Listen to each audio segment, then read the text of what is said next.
Oke, makasih Destra. Assalamualaikum semuanya. Teman-teman, jadi di sini kita bakal bahas soal UTS tahun lalu ya. Mungkin kita nggak bahas semua tentang materi yang udah disampaikan, cuman sekiranya mungkin Bu Nufus itu biasanya soal-soalnya tentang bilangan Reynolds, terus juga persamaan kontinuitas sama prinsip Bernoulli. Saya share screen dulu ya. Oke Bang,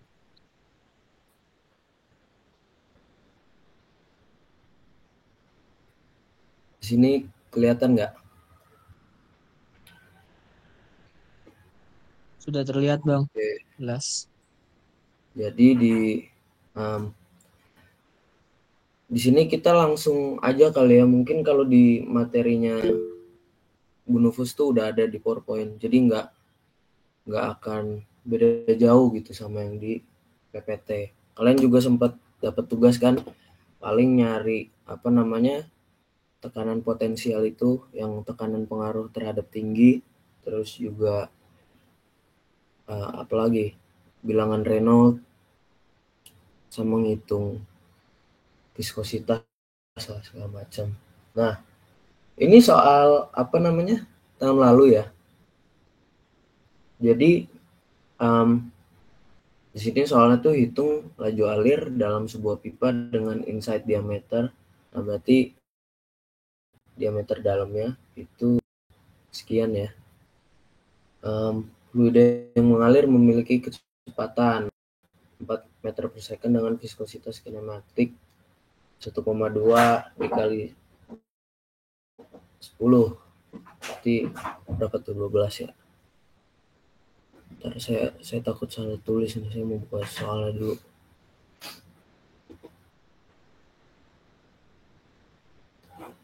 Masa jenisnya 9. Oh, sorry guys, ini ada salah tulis nih benar. Ini seharusnya ada pangkat 4 di sini.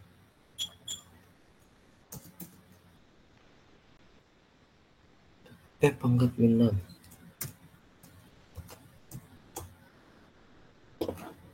Dan massa jenis 998 kg per meter kubik.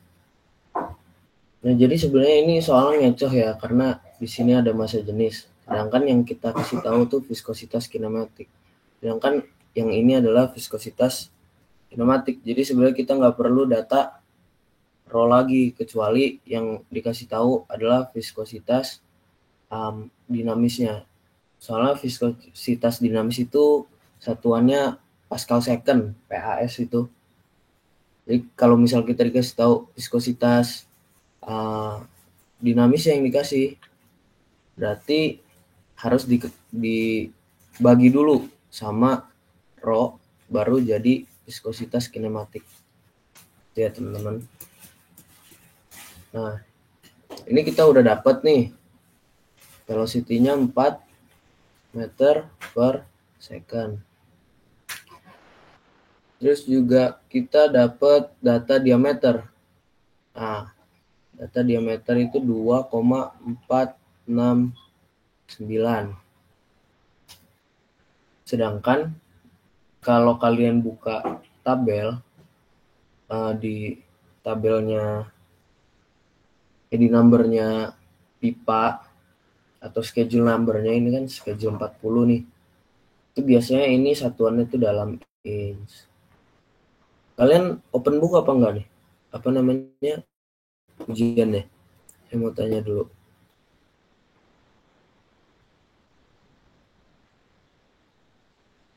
Halo, open book apa open tool gitu mungkin?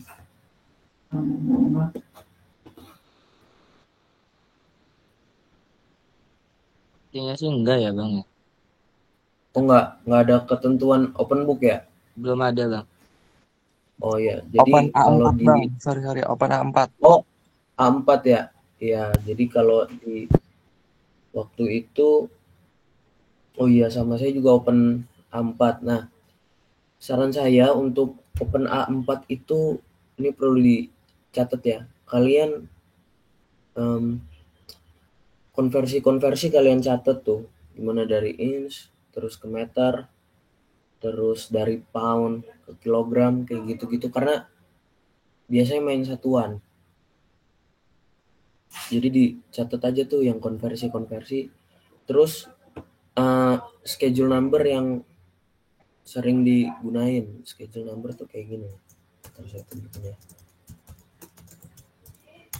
Jadi dia tuh kayak semacam worksheet gitulah yang biasa digunain. Kayak gini kira-kira nih.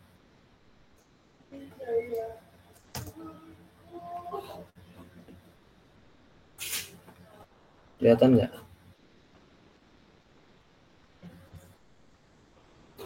Nah, ini untungnya di soal tuh disebut inside diameternya langsung.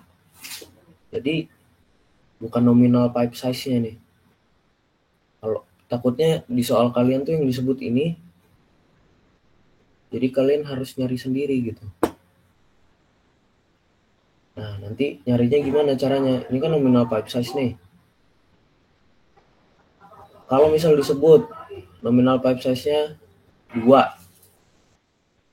terus schedule berapa? 40 kah, 60 kah, 80? Misal 40. Oke, berarti outside diameternya ini. Nah, ini nih ada wall thickness-nya. Jadi kalian kalau mau nyari inside diameter, outside diameter dikurangin sama wall thickness. Wall thickness tuh ketebalan dindingnya. Gitu. Ini kita konversi dulu.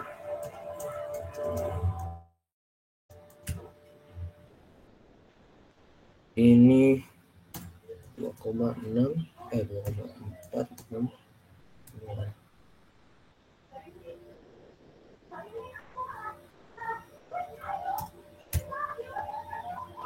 Ini 6,27 ya. 6,27. Ini masih dalam sentimeter. Nah, cuman kan di sini kita gunain meter per second ya. Jadi harus kita ubah dulu. Jadi kalau mau jadi meter,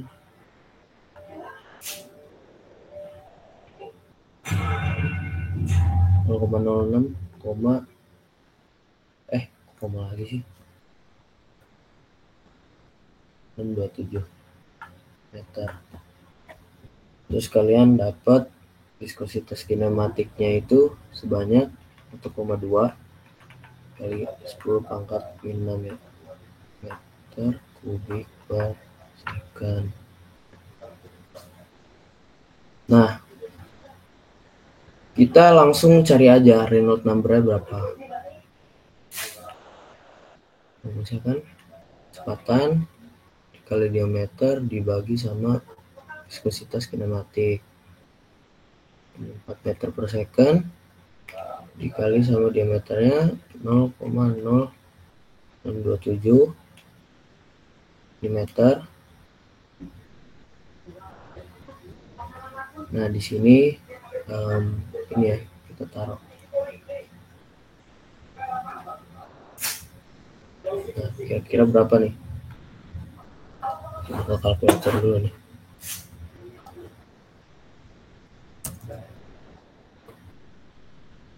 Kalkulator.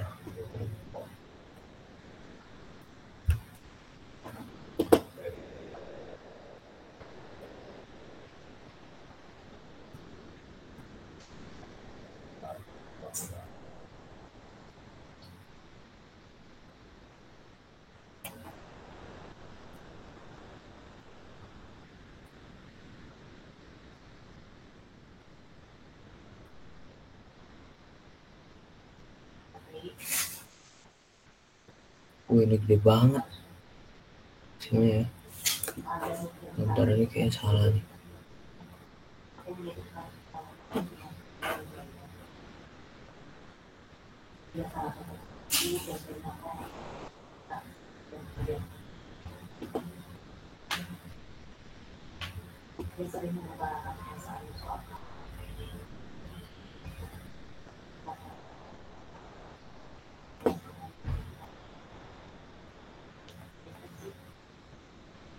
Nah ini gede ya, berarti alirannya udah golongannya udah turbulen kalau udah segini.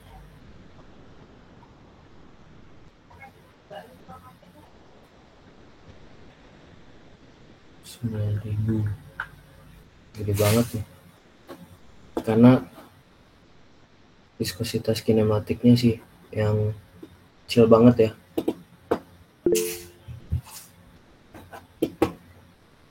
Kira-kira ada yang mau ditanyain nggak, atau mungkin ini ada koreksi teman-teman?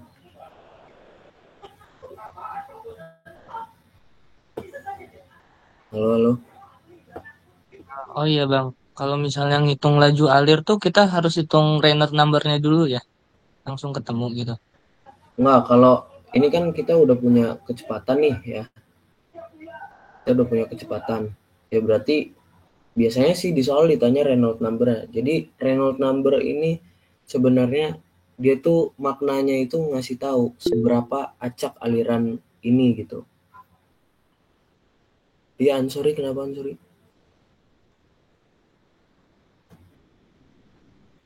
Ansori Maulana tadi resen, kenapa tuh? Apa kepencet Aman mana mute? ngomong bang? Salah pencet, salah Iya. pencet. Kenapa mau nanya kenapa? Oh nggak jadi. Gak apa-apa kalau mau nanya. Ini ada yang salah nggak ya? Kira-kira. Oh sorry ya guys, ini satuannya bukan meter kubik ya. Ini saya salah ketik juga nih. Ini meter kuadrat. Sorry ya teman-teman. Ya yang benar meter kuadrat per second. Jadi di cancel out sama ini habis. Second juga habis sama ini. Jadi inilah, dia nggak apa namanya, nggak punya satuan. Emang dia gimana ya jelasinnya, dia tuh nggak punya dimensi, tapi ngasih tahu gitu seberapa acak gitu satu aliran. Dan simpelnya, tapi sebenarnya salah sih, simpelnya viscosity itu dia ngasih tahu kita berapa kental suatu aliran gitu, bagaimana gaya antar molekul dari suatu aliran. Kalau kalian ngelihat madu itu kan kental tuh, nah dia viskos. Kalau dia makin viskos, ini ya, viskositasnya makin besar, berarti Reynolds number-nya makin, ada yang bisa jawab makin apa kalau misal viskositasnya makin besar, Reynolds number-nya makin,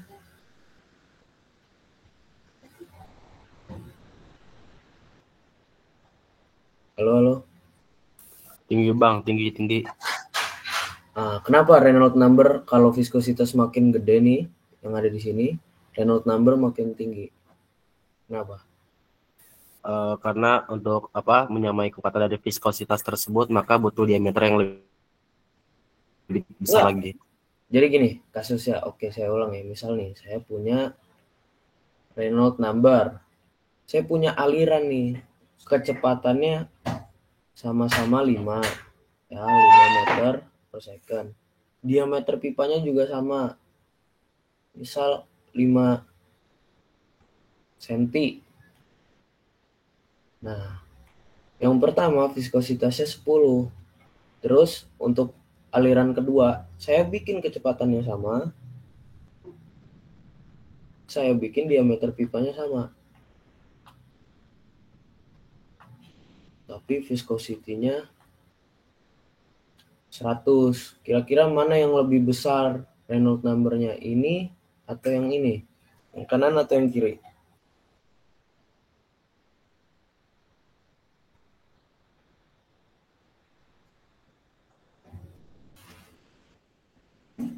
Halo? Kiri bang. Yang kiri ya, yang lebih besar. Anggaplah ini air, Ini madu. Anggap aja. Ya benar. Jadi air ini alirannya bakal lebih nggak teratur dibanding madu. Kenapa? Karena gaya antar molekulnya tuh punya madu lebih kuat. Sehingga dia lebih teratur. Itu. Nah, jadi ini nanti mungkin dipakai. Karena soal bonobos tuh suka nanya-nanya hal yang sebenarnya mendasar. Soal kayak beginian ada 3, udah gitu doang. Jadi kalian kalau salah menjelaskan, salah jawab, nah di situ tuh nilainya. Dia sebenarnya nilai secara kita ngejelasin. Gitu. Kira-kira ada yang masih belum paham nggak? Atau ada yang mau ditanyain? Kalau misal nggak ada, saya mau lanjut ke soal selanjutnya nih. Boleh lanjut Bang, lanjut. Oke, boleh lanjut ya. Cukup, cukup. Oke, nah sekarang kita ke prinsip tentang kontinuitas. Kalau tadi kita sekedar pakai rumus ya. Namun kalau di sini kita bisa melogika suatu rumus. Oke, ini saya jelasin dulu ya, jangan lihat soal dulu. Let's say kita punya suatu aliran. Oke, kita punya satu aliran.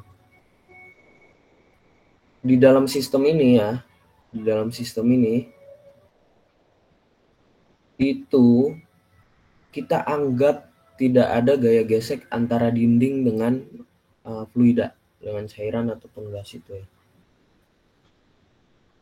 Nah, terus sebelumnya itu saya kasih pompa biar ada aliran.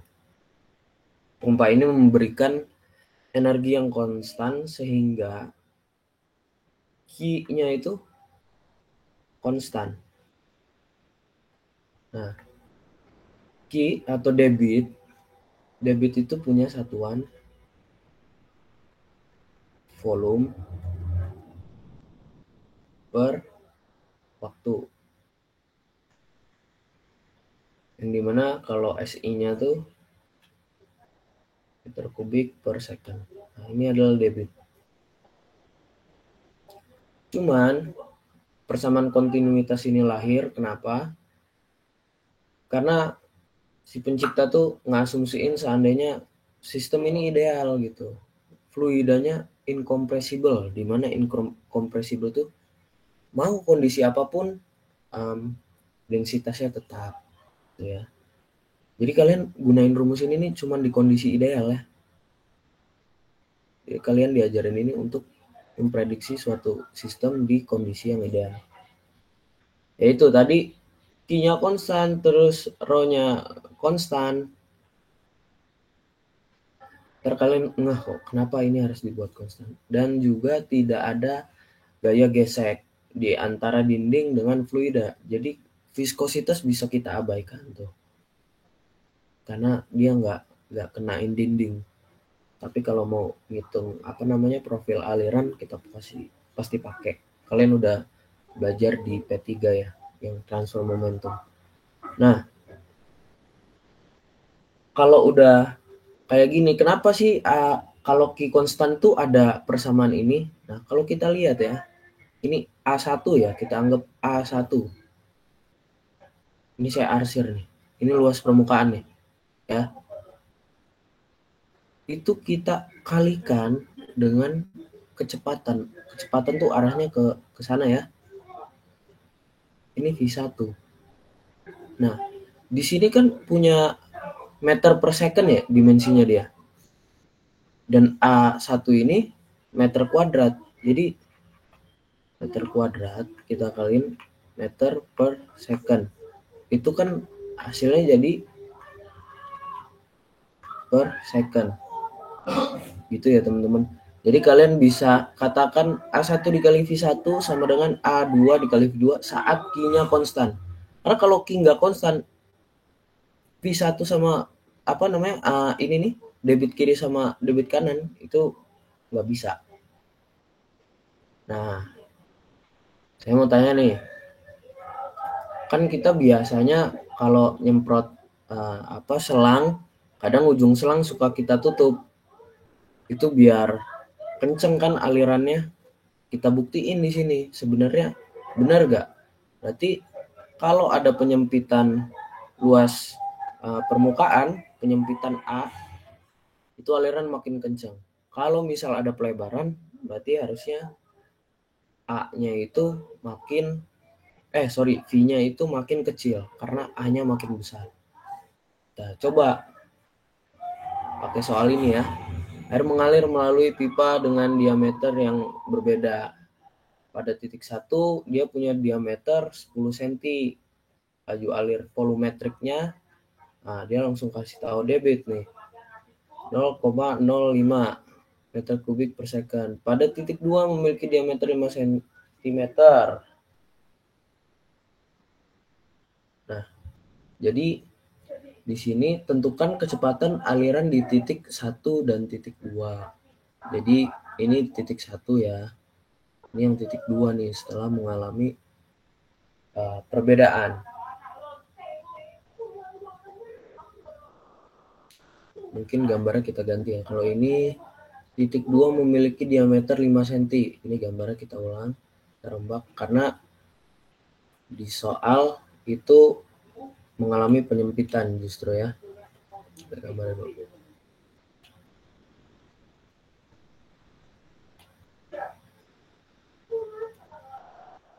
Ini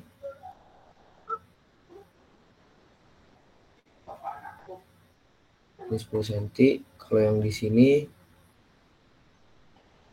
5 cm ya. Benar gak gitu? Titik 2 diameternya 5 cm. Oke. Asumsi key constant fluida bersifat incompressible. Nah, itu udah disebut di soal. Karena kalau misal key-nya nggak konstan, fluidanya nggak ternyata fluidanya kompresibel, ya kita nggak bisa melakukan dengan persamaan kontinuitas. Nah, tentukan kecepatan aliran titik 1 dan titik 2. Oke, kita tahu kalau Q itu ternyata A dikali V. Nah, kita gunain dulu titik yang pertama. Oke, sebentar.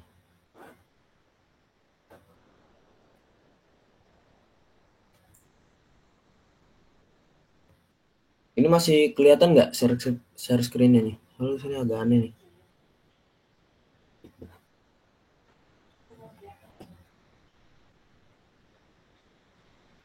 Halo, kelihatan nggak share screen-nya? Masih kelihatan, Bang. Oke. Kita tahu kan kalau debit ini luas permukaan dikali sama kecepatan. Nah, kita udah tahu nih volumetrik lajunya tuh berapa? 0,05 meter kubik per second. A-nya itu kita harus cari tahu ya. Titik 1 pokoknya diameternya 10 cm. Nah, A ini rumusnya atau luas permukaan kalau lingkaran kayak tadi itu Pi dikali D kuadrat bagi 4 ya. Ya, ini rumusnya. Ini luas permukaan untuk permukaan yang kayak gini ya, yang bulat kayak gini. Nah, kita substitusi A dengan pakai rumus ini ya. Jadi oke, 3,14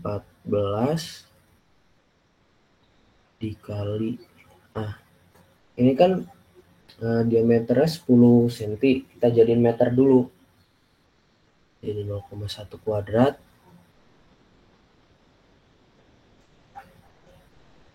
ini dibagi 4. Nah, V-nya ini yang kita cari tahu. Nah, ini adalah V1 karena kita gunain luas permukaan yang pertama ini ya.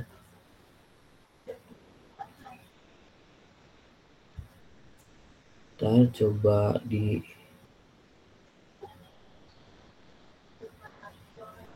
cari dulu nih. Hasil A itu berarti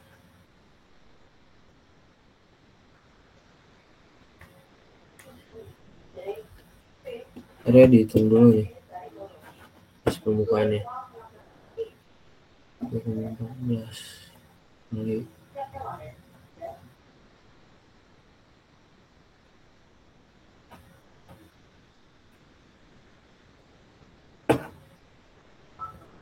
oke, ini 0,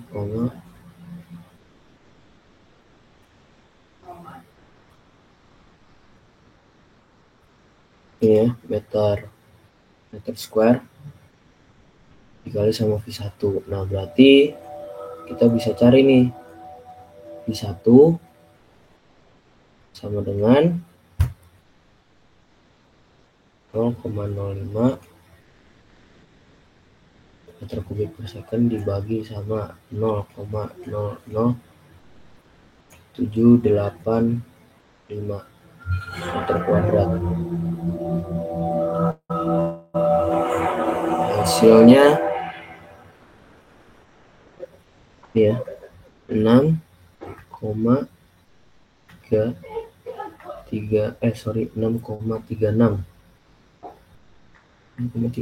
Oh, mungkin jadi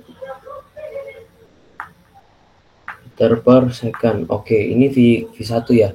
Jadi V1-nya ternyata udah kita temuin itu 6,37 meter per second. Oke, karena asumsi Q-nya konstan dan fluida ini incompressible, jadi kita bisa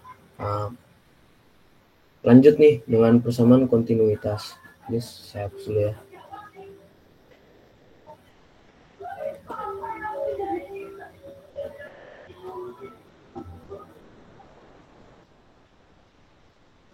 Kalian bisa ulangi dengan rumus ini, cuman kita ganti A-nya, atau pakai rumus ini.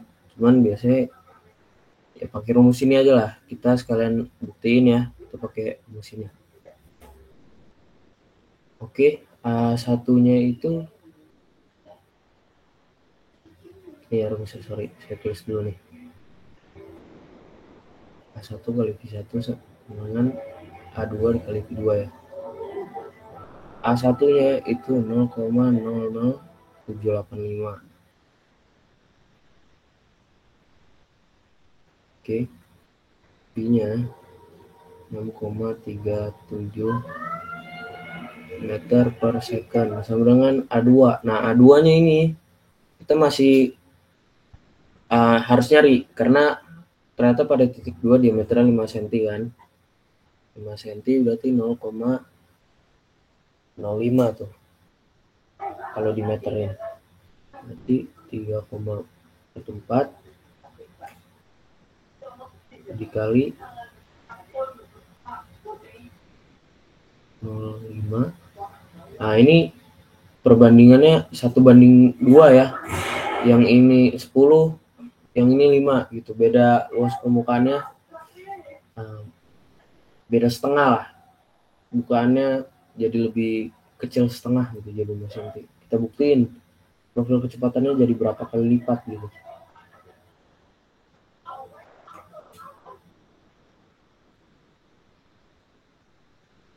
Ini dibagi 4. Nah, ini yang kita cari videonya.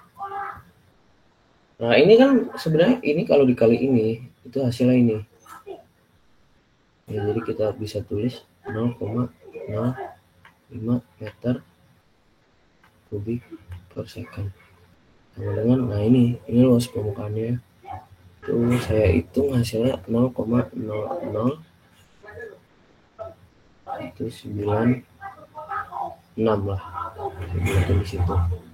Nah, itu dikali sama V2, berarti V2 sama dengan 0,05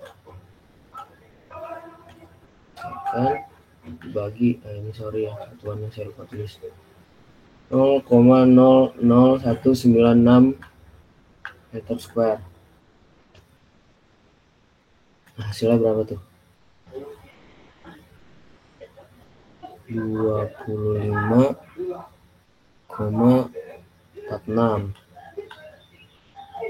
meter per second. Nah, ternyata begini ya, ternyata benar.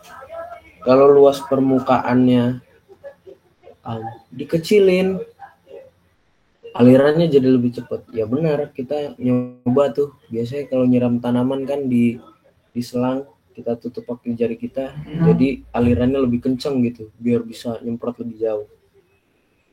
Tapi padahal debitnya sama-sama aja.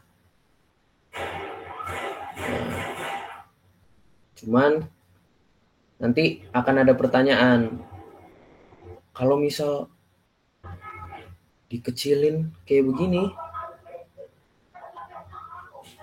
itu tekanannya naik atau turun?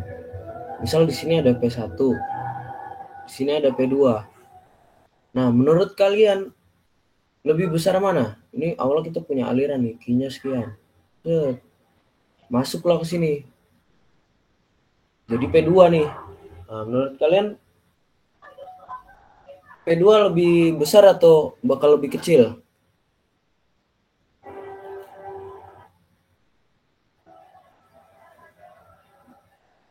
Lo ada yang punya hipotesa dulu gak? Kira-kira gimana nih? P1 lebih besar kah? Atau P2 lebih kecil atau P2 lebih besar gitu? P2 lebih besar, Bang. Oke, P2 lebih besar. Kita sekarang untuk ngebuktiin ini dengan persamaan ini doang nggak bisa. Kita harus pakai ini. Oke, jangan lihat soal dulu ya. Saya minta kalian highlight dulu ininya. Oke. Ini nih apa sih? Ini persamaan Bernoulli. Sebenarnya ini adalah neraca energi. Jadi energi di kiri sama dengan energi di kanan gitu. Kalau kita lihat yang tadi, jadi energi yang ada di sini itu sama dengan energi yang ada di sini. Nah, kenapa demikian? Karena sistem kan dikatakan tadi fluidanya incompressible, terus nggak ada gesek kan di antara dinding dengan cairannya. Jadi harusnya energinya kekal gitu di situ, nggak pindah kemana-mana lagi. Pasti pindahnya tetap ke sistem itu lagi, cuman beda bentuk. Oke, jadi apa sih maksud persamaan Bernoulli ini? Mungkin kelihatannya kayak pusing ya, panjang banget. Sebenarnya enggak, ini sebenarnya simpel. Kalau di aliran P yang ini itu ngasih tahu seberapa banyak potensial internal yang dipegang oleh si air tersebut gitu. Seberapa ngeden gitu si air, ya. Seberapa ngeden airnya gitu. Nah, kalau ini, nah jadi ini ingat ya, ini energi tekan. Energi tekan. Nah, kalau ini udah berhubungan dengan velocity, udah kecepatan. Berarti kalau ini tuh energi kinetik.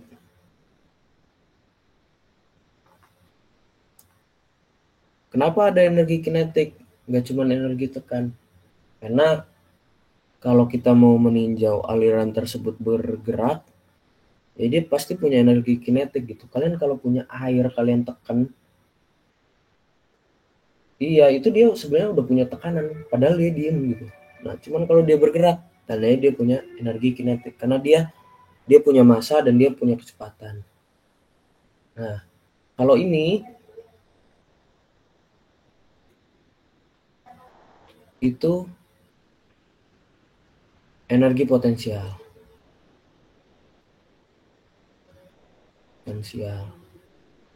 Nah, ini potensial apa? Potensial terhadap tinggi. Jadi saya note dulu ya. Z itu sama dengan ketinggian.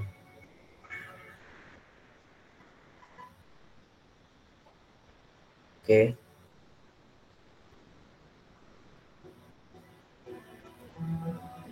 Jadi Bernoulli itu ngomong kalau energi tekan kita tambahin sama energi kinetik gitu ya. Suatu aliran, ntar saya gambar dulu kali ya biar nggak pusing.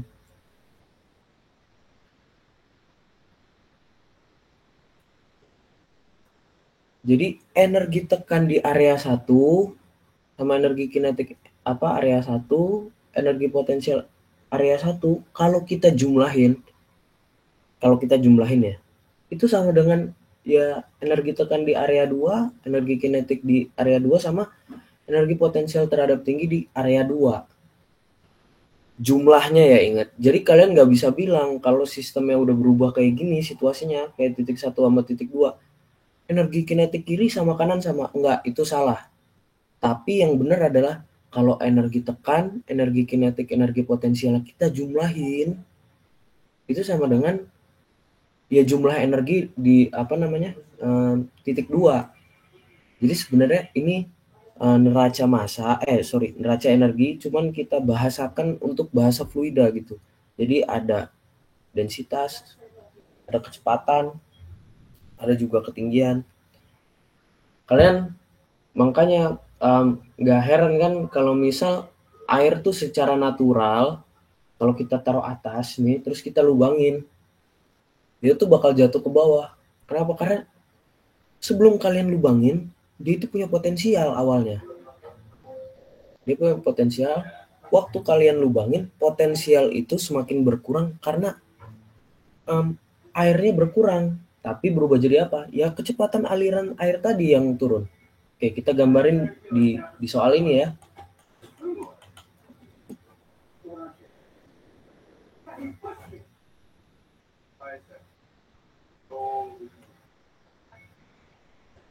Waduh, apa ini?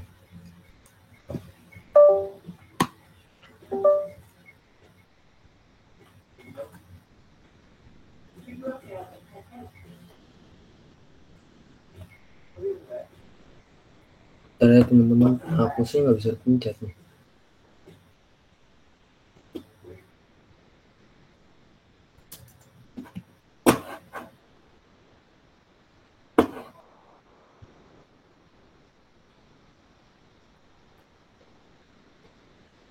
Oke. Ini saya hapus dulu ya, teman-teman. Oke.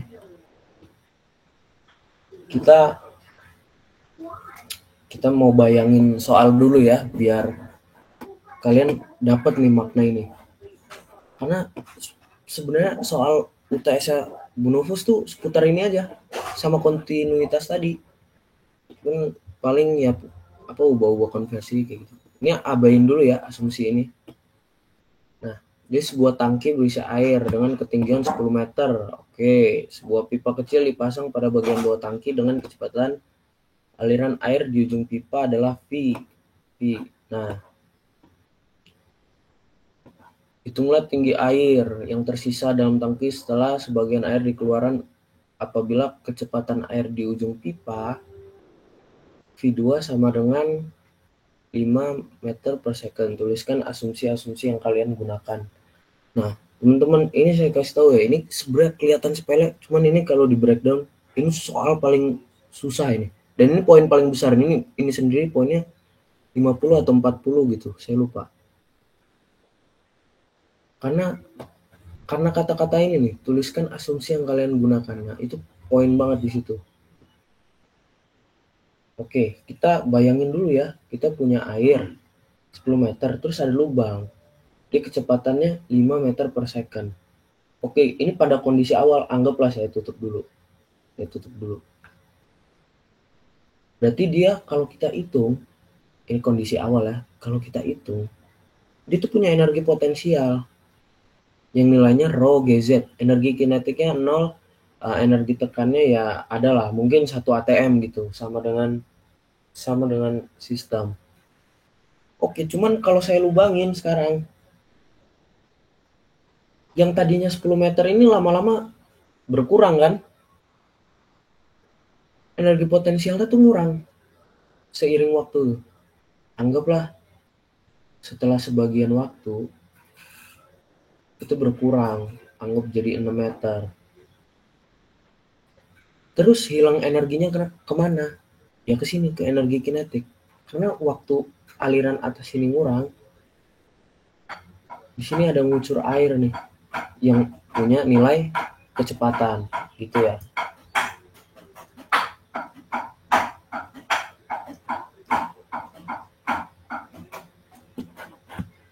Oke. Nah, oke, kita sekarang lihat soal ya. Sebenarnya kita disuruh cari tinggi air yang tersisa dalam tangki. Nah, logika kalian deh, logika kalian. Harusnya kalau kayak gini ya, ujung-ujungnya ketinggiannya habis gak? Ujung-ujungnya airnya habis gak?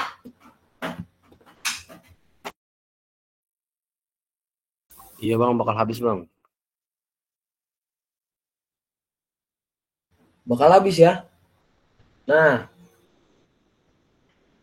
sebenarnya kalian juga harus lihat suatu clue.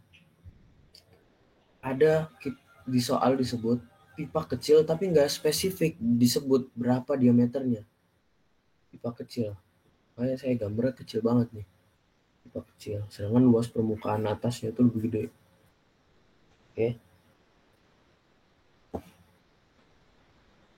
Jadi kalian tuh disuruh mikir. Seolah-olah ini nggak akan habis. Karena kalau emang ujung-ujungnya habis, ya soal ini udah selesai. Hitunglah tinggi air yang tersisa. Ya 0. Karena ujung-ujungnya bakal habis kan. Nah, nyatanya nggak kayak gitu teman-teman. Kalian berpikir, ujung-ujungnya habis itu karena bayangan yang ada di kepala kita tuh si lingkungannya tuh kondisinya vakum, nggak punya tekanan. Nah, kalian pernah nggak ngelubangin misal ya aqua gelas gitu pakai jarum gitu di bawahnya, pakai jarum lah, lubangin dikit. Entah kenapa di ketinggian berapa itu dia berhenti ngalir. Ada yang tahu nggak kenapa dia berhenti ngalir?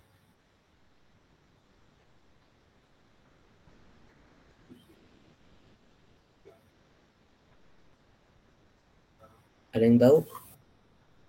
Karena kurangnya ini bang, kurangnya tekanan kan semakin tinggi tekanannya berarti. Kalau dia nurun tingginya maka tekanan bakal kurang. Nah ya Sehingga benar. Ya itu benar. Cuman kan kita masih bisa argue, bro. Kalau misal ngurang segini ya, anggap nih ini gelasnya Maulana nih, tingginya sisa 4 meter, tapi alirannya udah berhenti. Ini anggap ya, ini saya simplifikasi. 4 meter tapi udah berhenti. Maksudnya sekecil-kecil 4 meter, dia tuh masih punya nilai tekan loh. Gitu kan. Kenapa dia nggak turun? Padahal saya udah kasih lubang nih. Saya udah biarin si energi potensial ini berubah untuk jadi energi kinetik. Dengan saya beri dia jalan lubang untuk keluar. Tapi nyatanya di dunia nyata nggak keluar. Tapi benar juga logikanya Maulana udah benar. Di hidup ini kita itu punya tekanan atmosfer. Oke. Nah, tekanan atmosfer ini tekanan yang bisa melawan tadi. Kan kita satu ATM kan? Dia tuh bisa ngelawan tekanan yang nurun ke bawah ini di satu titik tertentu. Itu ya teman-teman ya. Nah, jadi diharapkan kalian bisa menganalisa sedemikian rupa ya kalau ngeliat soal. Oke, kalau gitu berarti ada asumsi yang harus kita buat. Satu lagi.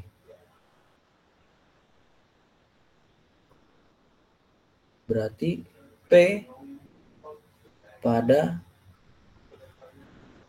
permukaan orifice atau pipa kecil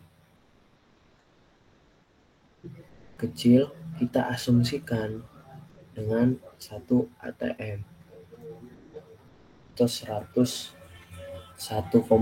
berapa PA gitu ya. Oke, kita udah nganalisa kayak begini ya.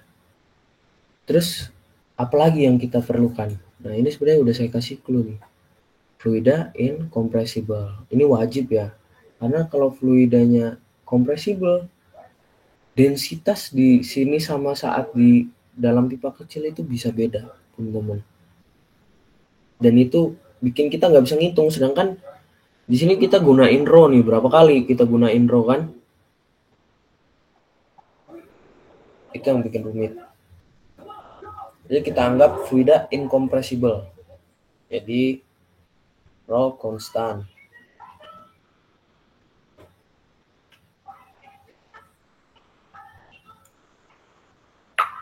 Nah ini non viscous liquid ya. Jadi biar dia sama dinding nggak bergesekan ya.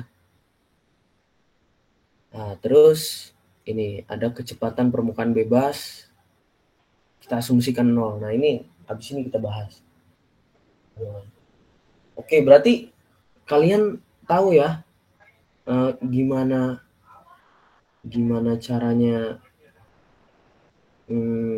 untuk memahami kondisi biar kita tahu gitu tinggi terakhirnya nih, tinggi air yang tersisa gitu itu berapa.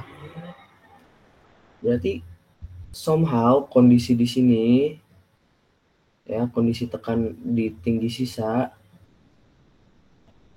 Zn itu udah equilibrium dengan si tekanan tadi. Waduh, ngerumusinnya gimana nih kalau pakai persamaan kayak gini? Bisa sebenarnya teman-teman dengan asumsi ini. Oke, kita coba ya. Tapi sebelum kita nyoba, kita bahas ini dulu deh. Ini kayaknya kalian harus gunain kecepatan permukaan bebas sama dengan 0. Nah ini, jadi waktu air turun pelan-pelan, itu kan kita punya kecepatan ya, air yang turun di sini. Kita juga punya kecepatan nih di sini nih. Air yang ini tuh turun pelan-pelan. Disinilah ditulis nih pipa kecil. Kenapa ditulis pipa kecil? Jadi biar kalian tuh bisa bikin asumsi ini. Kecepatan permukaan bebasnya tuh sama dengan 0. Bisa kalian asumsi kayak begitu. Kalau enggak, wah repot banget. Kalau enggak repot banget. Tapi nanti kita coba seandainya enggak tuh repotnya di mananya sih? Gitu. Jadi kalau misal V yang 2 ini ngalir 5 meter per second, pasti di sini lebih kecil banget ini, mendekati 0 karena ini ya, luas permukaan di sini sama yang di dalam pipa ini itu bedanya jauh banget. Jadi jauh banget ya.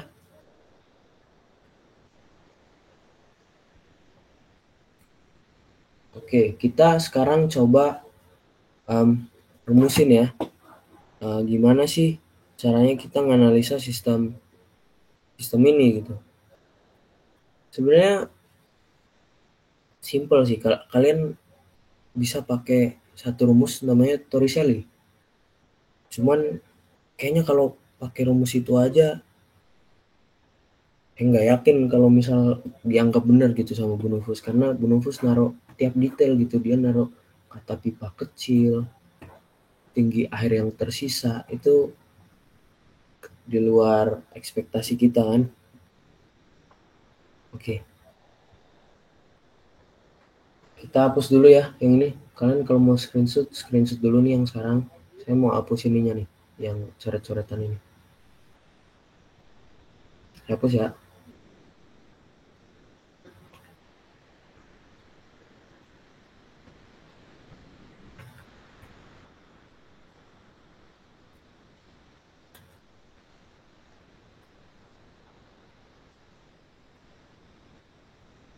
Oke.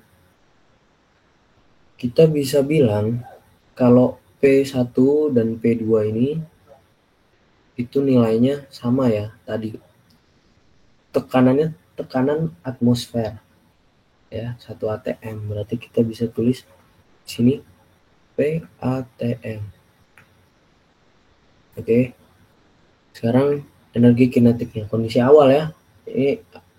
Ini misal kondisi awal, ini yang di atas, ini kondisi 2 nih yang di bawah nih. Nah, terus kita tulis kinetiknya berapa? Rho G Pi 1 kuadrat. Nah, tadi kan kita udah ngasumsiin kecepatan permukaan bebas, kecepatan aliran yang di sini untuk ke arah sini itu 0. Sedangkan yang di sini itu ada ya 5 itu tadi. Jadi nanti ini kita coret nih. Karena di sini 0, V1-nya 0. Kita anggap 0. Terus kita punya rho GZ. Kita punya nilai rho. Kita punya nilai G. Dan kita punya nilai Z. P2-nya itu tetap ATM. Kita anggap si air ini nggak kehilangan tekan karena dia sama-sama aja sebenarnya tekanannya, sama kayak atmosfer. DP ATM juga ya.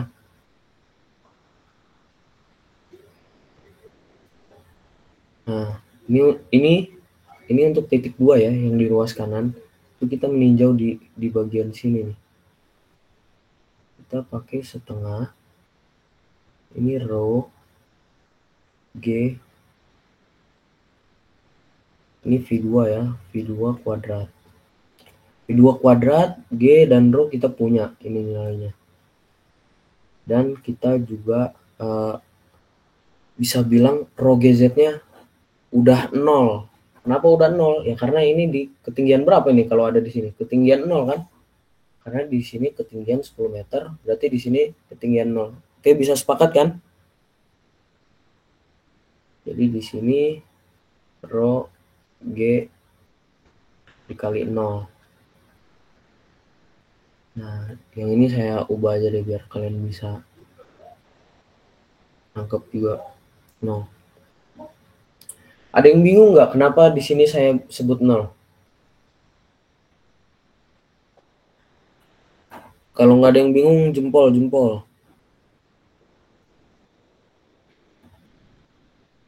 Nah, oke.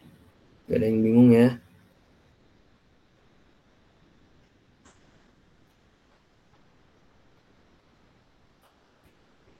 Berarti ini bisa kita coret juga dong. Rho G 0 karena hasilnya 0.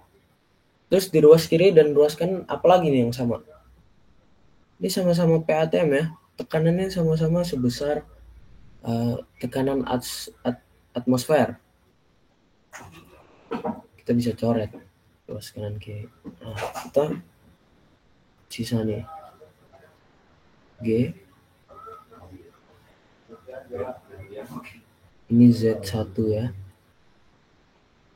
Sama dengan setengah rho G V2 kuadrat. Oke. Apalagi di ruas kiri yang kanan yang sama? Ini densitas kan kita udah bilang P konstan kan? Ya udah berarti kondisi 1 dan kondisi 2 densitas itu nilainya sama. Nah, ini enaknya kita bisa nyorot lagi nih. Itu ya. Terus kalau gravitasi beneran sama ya, kecuali kalian udah PhD gitu. Gravitasi di atas sama di bawah tuh nilainya beda. Ya memang beda sih. Cuman kita bisa anggap sama karena nggak beda jauh lah. Oke, kita coret. Berarti sisa kita pindah ke sini ya. Z sama dengan setengah apa nih? Setengah V kuadrat. Oh sorry teman-teman, saya ada salah nih.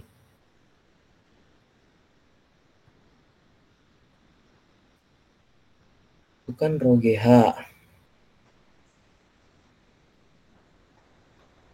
Astagfirullahaladzim, ini kenapa saya tulis ada gravitasi di sini? Sorry teman-teman.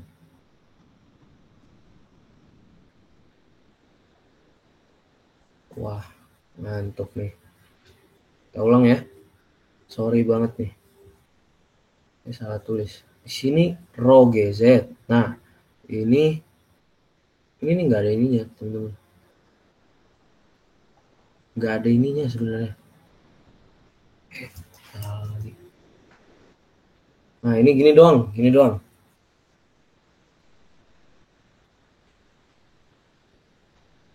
Salah ya, saya tulis Bernoullinya salah nih. Oke, screenshot yang ini teman-teman. Screenshot dulu. Kalau di atas sih nggak ada yang salah ya. Ini cancel out. Nah, tapi saya di sininya bener, nggak pakai G nih. Ini juga bener nggak pakai G. Sorry ya teman-teman. Oke, bisa lanjut ya. Ini V kuadrat. Berarti G nggak bisa kita coret dong ya. Berarti itu gini nih. G dikali Z sama dengan setengah V kuadrat.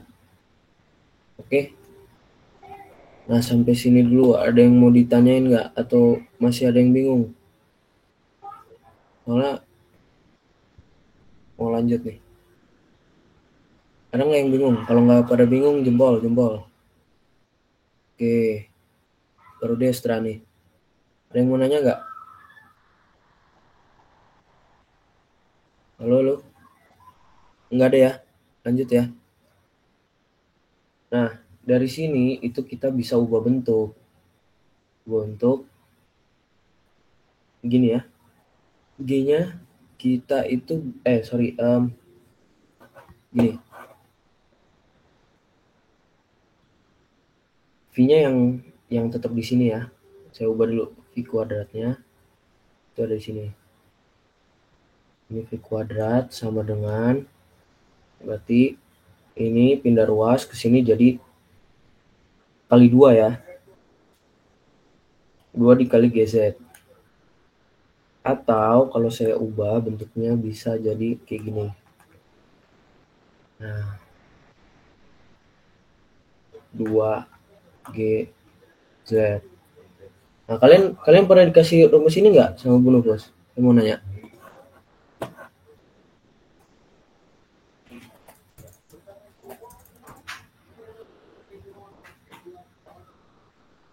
Halo? Belum bang kalau yang penurunan kayak gini. Belum ya? Nah, ternyata kalau kalian cari persamaan Torricelli tentang orifice atau pipa kecil gitu ya. Ini rumusnya. Jadi Torricelli ini menciptakan rumus dengan cara kayak gini. Dengan dia memberi asumsi dulu, dia nganalisa, kenapa sih gue ngebolongin gelas pada ketinggian tertentu ternyata airnya berhenti. Ya karena dia bikin asumsi yang sama kayak yang kita lakuin barusan, sehingga dia dapatlah rumus ini. Nah, kalau udah dapat rumus ini, kalian bisa ngitung ketinggian terakhir berapa. Ini, ada Z ini. Nah, jadi kita coba gunain yang rumus ini ya. I kuadrat sama dengan 2GZ. 5, ini kan 5 kuadrat, 25 lah ya.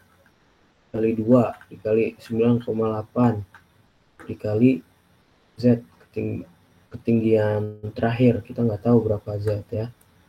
Nah, ini 25, ini 9,8 tuh berarti 19,6 kali Z. Nah, berarti Z sama dengan 25 per 19,6. Nah, Z-nya berapa tuh? Coba dihitung. Hitung.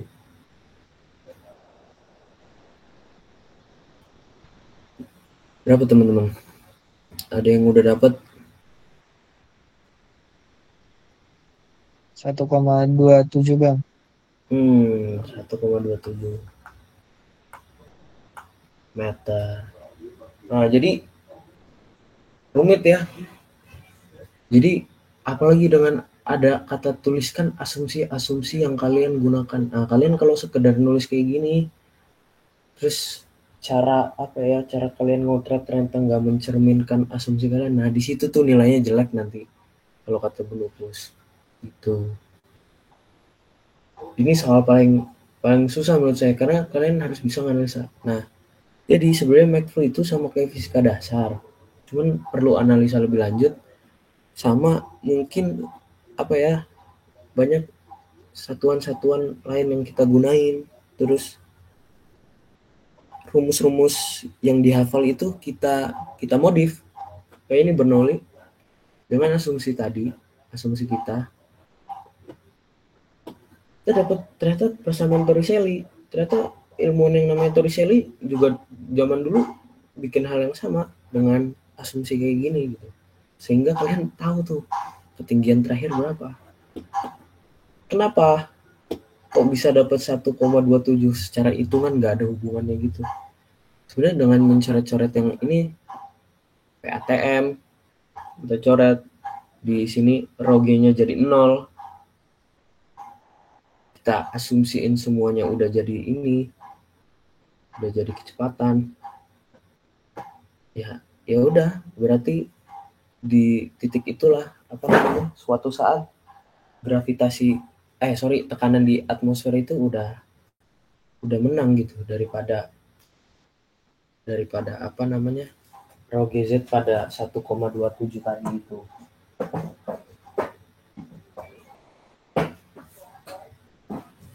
Ada yang bingung nggak? Halo teman-teman. Nah, ada yang mau nanya tuh, siapa?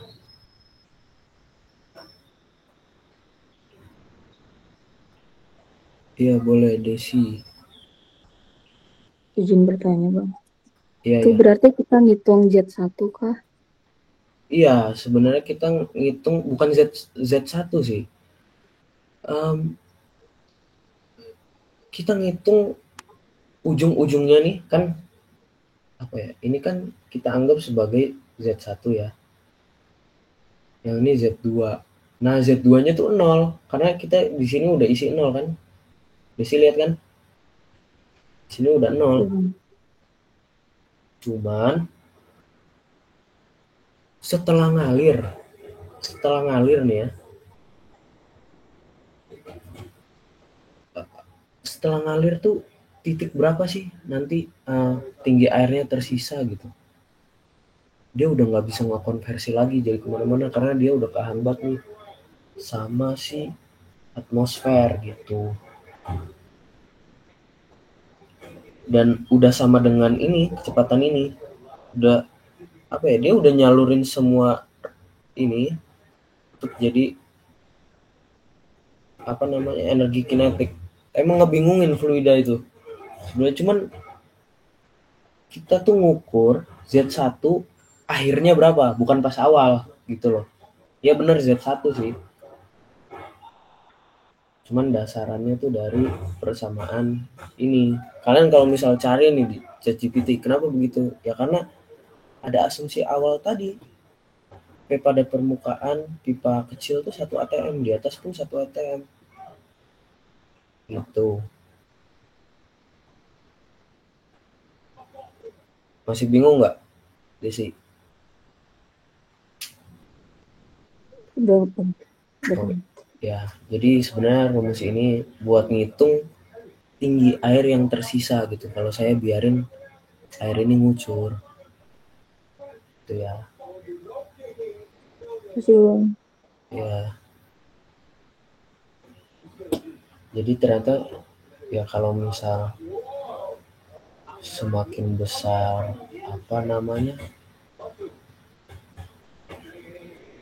si kecepatannya juga, tinggi akhirnya juga harusnya makin tinggi karena dia linear ya sama Z. Nah, makanya di sini kecepatannya tuh udah diatur sama orifice-nya itu 5 meter per second dan dianggap konstan terhadap waktu gitu. Nah, ada yang mau nanya nggak nih? Kenapa bang? Ini kan ini sebenarnya ngalir nih dari atas ke bawah tuh harusnya V1-nya ada dong. Iya emang ada V1-nya, cuman Kalau Torricelli itu dia nganggap kecepatan permukaan bebas 0. Kenapa? Karena ini pipanya kecil, sedangkan ini luas banget nih. Jadi perbedaannya tuh jauh banget sehingga bisa diabaikan.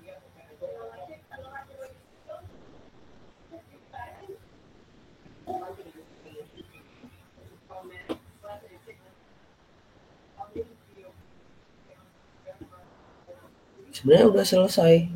Jadi sebenarnya kalian pakai cara-cara yang saya jelasin tadi, ya insya Allah bisa lah kerjain soal-soal apa namanya, soal-soal TS-nya gitu. Kalian juga ini kan pernah dapat tugas ngitung bilangan Reynolds-nya berapa, terus jenis alirannya apa, itu ada di PowerPoint-nya tuh. Terus biasanya suruh analisa apa kerugian dan keuntungan aliran laminer dan turbulen. Ya, kalian carilah kalau yang teoritis itu di Google, itu di ChatGPT.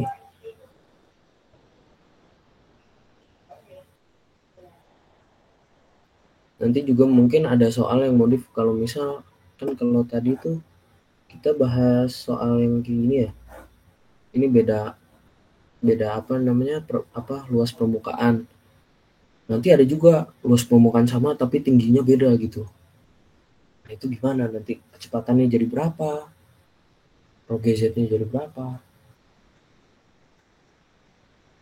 Itu teman-teman. Ada lagi yang mau ditanyain? Karena sebenarnya udah nih. Udah 3 soal ini aja UTS saya tuh.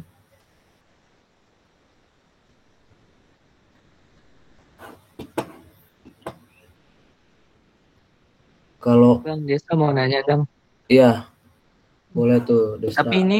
Tapi ini sekiranya kayaknya nggak ada di pembahasan abang sih. Desa mau nanya aja sih bedanya tekanan ATM, tekanan gaun sama tekanan absolut itu gimana? Kalau misalnya nanti di soal dibahas kayak Oh iya, tekanan gaun gitu. jadi bedanya tekanan apa tadi? Gauge sama Tekanan ATM sama tekanan absolut. ya, tekanan ATM itu tekanan yang terukur secara atmosfer.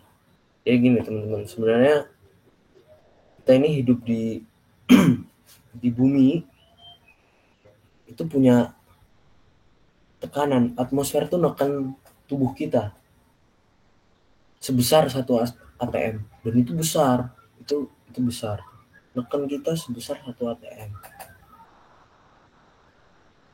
Nah, kalau kalian naik gunung itu tekanannya tuh rendah di atas sana, makanya kuping kalian tuh suka ngerasa aneh. Nah, jadi tekanan atmosfer di apa ya, di daratan sama di atas tuh beda gitu. Jadi biasanya ATM ini, PATM itu merujuk tekanan di atas permukaan laut, ya di pesisir lah. Ya nilainya distandarisasi sama internasional itu 1 ATM. Kalian konversi ke Pascal, ke mmHg berapa tuh, kalian bisa lihat. Nah, kalau tekanan gauge itu yang terukur. Jadi gini, sekempes-kempesnya pompa, kalau misal kita taruh apa namanya, pressure meter tuh, manometer, yang ada apa namanya, jarumnya kayak speedometer gitu, satuannya biasanya bar G gitu. Nah, itu bar gauge gitu. Ya, tulisannya 0. Padahal kalau kalian ukur absolutnya berapa, nah sebenarnya sekempes-kempesnya ban tuh 1 ATM. Kenapa? Karena atmosfer udah punya tekanan duluan gitu. Tapi kalau bar gauge itu tekanan yang kita ukur di atas tekanan atmosfer tadi. Jadi kalau kayak ban, misal bar G-nya tulisannya 2 bar G. Nah, 2 bar gauge itu tekanan dari si angin yang ada di ban doang. Itu bar gauge soalnya. Tapi kalau mau ngukur absolutnya, nah 2 bar gauge tadi itu ditambah sama tekanan atmosfer gitu kira-kira. Ngerti nggak, Des? Oke Bang. Tapi kan ada yang rumusnya P absolut sama dengan P gauge sama ditambah 1 ATM. Nah, penggunaan yang itu tuh gimana ya Bang ya? Oke, penggunaannya itu gimana? Kalau misal yang ada di sini gitu ya, yang ada di soal ini gitu, apa gimana? Iya. P gauge-nya ada gak ya sama P absolutnya? Ada, ada sebenarnya. Kalau kita misal lihat soal ini gitu ya, kita misal naruh nih manometer di sini nih. Kita taruh, aduh, hapus bentar, saya hapus dulu ya. Anggap kalian punya manometer pertama nih. Manometer pertama tuh bisa ngukur absolutnya berapa. Nah, waktu air keisi 10 meter, itu dia pasti tekanannya itu nilainya rho GZ ditambah sama yang PATM tadi. Kalau misal manometernya ini absolut ya. Cuman kalau kalian ukur pakai yang apa manometer tapi ngukur tekanan gauge-nya doang, P gauge-nya doang. Ya udah dia ngasih tekanan yang rho GZ doang. Kalau misal ini yang gauge. Karena ya dia mau ngukur, dia nggak peduli nih atmosfer berapa, bodo amat. Yang penting yang gua ukur air ini ngasih gua tekanan ke bawah tuh berapa gitu. Itu loh, Des. Apa? Paham nggak? Oke Bang, oke paham paham paham, udah paham. Udah Nah, mulai jadi ngeh. jadi sebenarnya fluida tuh ya sama kayak manusia, dia bisa punya tekanannya sendiri. Kalau misal kita niup tapi mulut kita ditutup, nah itu kita nyiptain tekanan sendiri yang nilainya lebih daripada tekanan ATM. Kenapa? Ya karena kita nggak punya apa-apa aja udah 1 ATM. Gimana kalau kita dengan otot kita, otot paru gitu, kita ngompres udara yang 1 ATM, tekanannya lebih nambah lagi gitu loh. Jadi itu. Ada lagi yang mau ditanyain?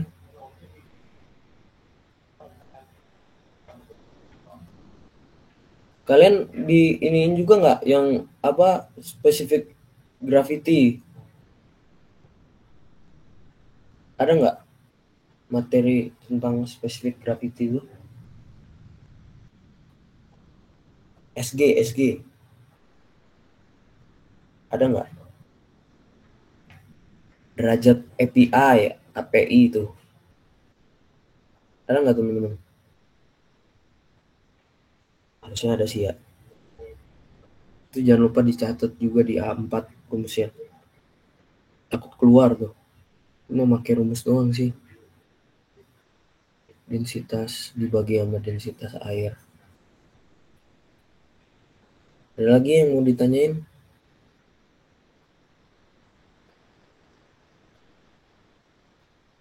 Cukup? Kalau cukup jempol dong. Takutnya ada yang mau nanya nih. Boleh teman-teman yang lain kalau mau nanya dipersilahkan ya.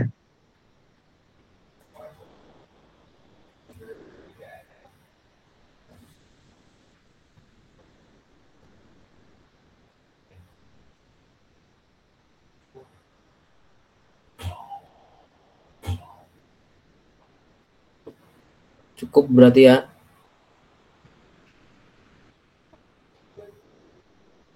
Kalau Oke. misalnya dirasa cukup, di sini Desra punya beberapa latihan soal yang bisa teman-teman isi di kolom chat. Nah, nah itu mungkin latihan soalnya yang bakal diberikan. Mungkin Desra langsung aja. Terima kasih teman-teman yang udah hadir pada DATS Mekanika Fluida kali ini bersama Bang Haikal. Tadi kita udah ngebahas tentang bilangan Reynolds, juga kita ngebahas tentang persamaan kontinuitas, terus juga persamaan Bernoulli ini yang bakal nanti kemungkinan bakal ada gitu di latihan soal UTS. Nah, Mungkin kalau misalnya teman-teman punya pertanyaan, bisa bisa ditanyakan di komunitas DATS nanti. Di situ bisa saling sharing aja informasinya. Thank you banget semuanya yang udah hadir pada kesempatan kali ini. Semoga ilmu yang disampaikan Bang Haikal bermanfaat. Tapi sebelum itu Bang Haikal punya pesan-pesan enggak sebelum ditutup? Ya ini paling maaf aja tadi sempat ada salah penulisan, udah sih itu aja. Mau dimaafin ya teman-teman. Oke Bang Haikal. Nah, mungkin cukup sekian DATS kali ini. Kurang lebihnya mohon maaf dari kami Himatemia sebagai penyelenggara dan mohon maaf juga kepada Bang Haikal. Kurang lebihnya mohon maaf dari saya. Wassalamualaikum warahmatullahi wabarakatuh. Jangan lupa diisi ya teman-teman latihan soalnya. Thank you.